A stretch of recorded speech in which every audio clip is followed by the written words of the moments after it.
Apartment வாழ்க்கை. இது ஒரு திகில் கதை. குளிர்ந்த மழை பெய்து கொண்டிருந்தது. இரவு நேரம். நகரத்தின் பழைய பகுதியில் இருந்த அந்த அப்பார்ட்மெண்ட் கட்டிடம் ஒரு பயங்கர கனவை போல் இருந்தது. 6 மாடிகள், பழுப்பு நிற சுவர்கள், எல்லா ஜன்னல்களும் அடைக்கப்பட்டிருந்தன. கரண் தனது பயணப்பையுடன் அந்த கட்டிடத்தின் முன் நின்றான். வேலை நிமித்தமாக இந்த நகரத்துக்கு வந்திருந்தான். மலிவான விடுதி என்பதினால் அவன் அங்கு தங்க வந்திருந்தான். முன்கதவு சத்தமிட்டு திறந்தது. க்ரீச்! உள்ளே நுழைந்தான். மின் விளக்குகள் மங்களாக எரிந்தன. சுவர்களில் பழைய வண்ணச்சாயம் உரிந்து கொண்டிருந்தது. தரையில் ஓடுகள் உடைந்திருந்தன.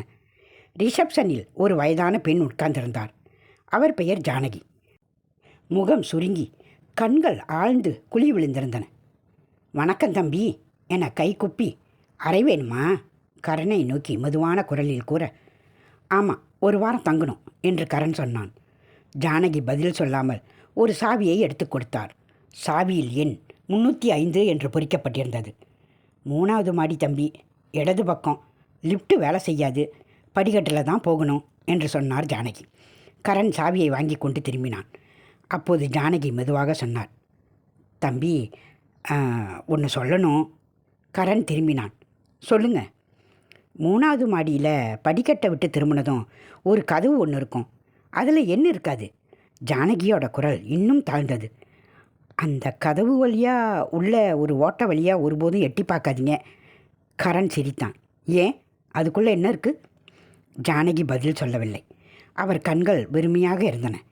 "எட்டி பார்க்காதீங்க தம்பி, அவ்வளவுதான்" என்று பிடிவாதமாக கூற, கரண் அதை பொருட்படுத்தாமல் படிக்கட்டில் ஏறினான். அந்த படிக்கட்டு முழுக்க இருளால் நிரம்பியிருந்தது. ஒவ்வொரு மாடிக்கும் இடையில் மட்டும் மங்கலான வெளிச்சம். மேலே ஏறிக்கொண்டிருந்த கரனுக்கு யாரோ தன் பின்னால் நடந்து வருகிறார்கள் போல ஒரு உணர்வு தோன்றியது. திரும்பி பார்த்தான். ஆனால் திரும்பி பார்த்தால் யாருமே இல்லை. அதன் வளைந்திருந்த படிகள் கரனுக்கு ஏனோ ஒரு அமானுஷ்யத்தை உடலில் தடவி கொடுத்தது. 3வது மாடிக்கு வந்ததும் படிக்கட்டை விட்டு திரும்பினான்.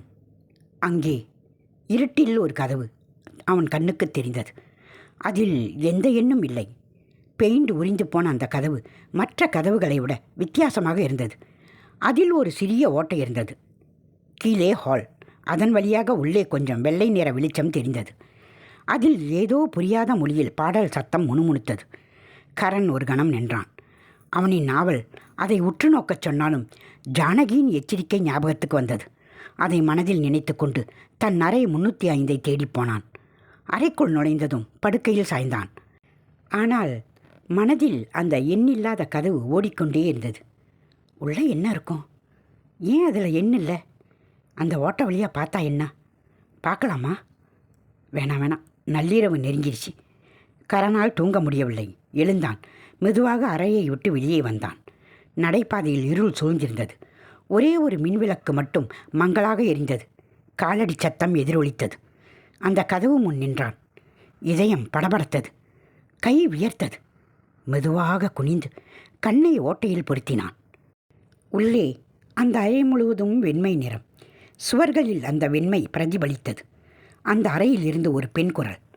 அவள் இப்போது தமிழ் மொழியில் பாட ஆரம்பித்தாள். "இந்த அப்பார்ட்மெண்ட் வாழ்க்கை பிடிக்கும், ரொம்ப ரொம்ப பிடிக்கும்" என்று. கரண் தன் கருவிலியை ஒதுக்கி அந்த அறையின் மூலையில் பார்க்க, அங்கே ஒரு பெண் கருப்பு நிறத்தில், கருப்பு என்றால் காரிருள் கருப்பு, தன் கருப்பு கூந்தலை தலைவாரி பாடல் படித்து கொண்டிருந்தாள்.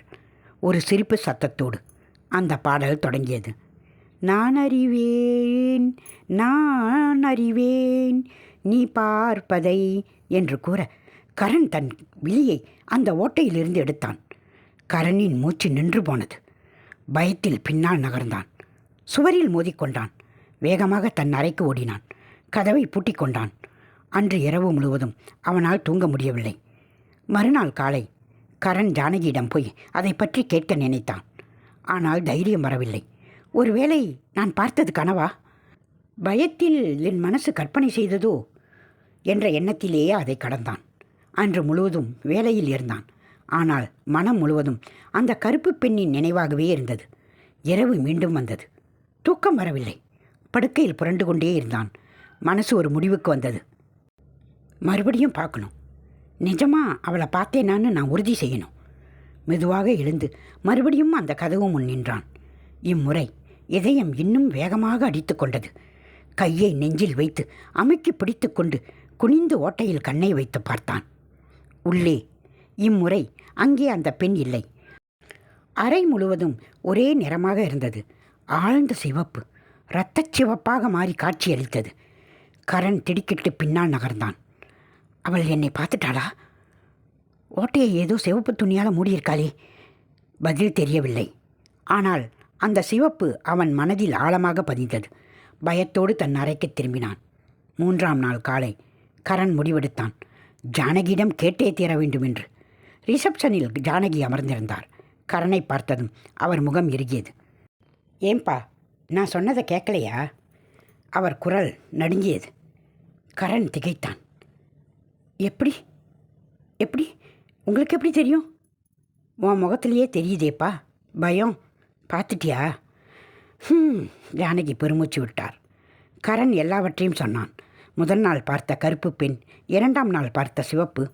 ஜானகி கண்களை மூடிக்கொண்டார். பிறகு மெதுவாக சொல்ல ஆரம்பித்தார். ஒரு பொண்ணு இந்த அப்பார்ட்மெண்ட்டுக்கு வந்தா. அவகிட்ட சொன்னேன். ஒரு நாள் அவளும் இப்படித்தான் காணாமல் போயிட்டா என்று சொல்ல கரண் நடுங்கினான்.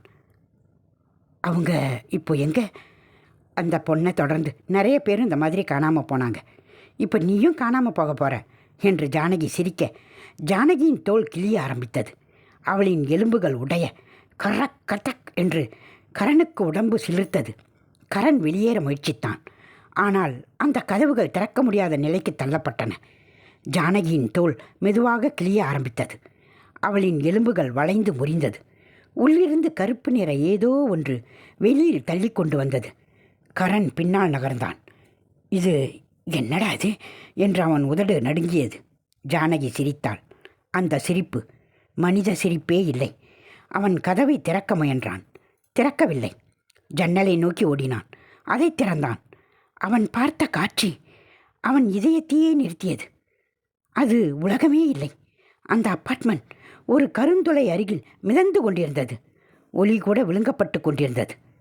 அந்த சிவப்பு என்ன தெரியுமா? அவள் குரல் பின்னால் மெதுவாக குளிர்ச்சியாக, அது கதவு இல்லை, அது கண். கரண் மெதுவாக திரும்பி பார்த்தான். அந்த எண்ணில் இல்லாத கதவு இப்போது திறந்திருந்தது. உள்ளே இருந்து நூற்றுக்கணக்கான கண்கள் அவனை மட்டும் பார்த்து கொண்டிருந்தன. அவன் மூச்சு நின்றது. கால்கள் அசையவில்லை. அடுத்த நொடியில் இருள் அவனை முழுவதும் விழுங்கியது. ஒரு குரல் மட்டும் அவன் மனதில் ஒலித்தது. வெளிச்சம் சென்று சேராத இடத்திற்கு வரவேற்கிறோம். கண்ணால் பார்க்க முடியாத உலகிற்கு உங்களை வரவேற்கிறோம். சில வினாடிகள் அமைதி. 3வது மாடி நடைபாதை மீண்டும் அமைதியாக இருந்தது. அந்த கதவு மீண்டும் மூடியிருந்தது. எண்ணில்லாமல் அதன் ஓட்டையில் மெதுவாக ஒரு கண் திறந்தது. கீழே ரிசப்ஷன். மின் விளக்குகள் மங்களாக எரிந்தது. ஒரு பெண் கதவை தள்ளிக்கொண்டு உள்ளே வந்தாள். குளிர்ந்த மழைநீர் அவள் தோள்களில் வழிந்தது. அவள் சுற்றி பார்த்தாள் பயத்துடன். ரூம் வேணுமா? ஒரு மெதுவான குரல். அவள் தலையை தூக்கி பார்த்தாள். அங்கே கரண் அமர்ந்திருந்தான். அதே சிரிப்பு, அதே வெறுமையான கண்கள். அவனின் கையில் இருந்த சாவி 305. அவன் மெதுவாக சிரித்தான். 3வது மாடி இடது பக்கம் ஒரு கதவு இருக்கும். அவன் கண்கள் மெதுவாக சிவப்பாக மாறின. அவன் சொன்னான், அந்த கதவில் என்ன இருக்காது.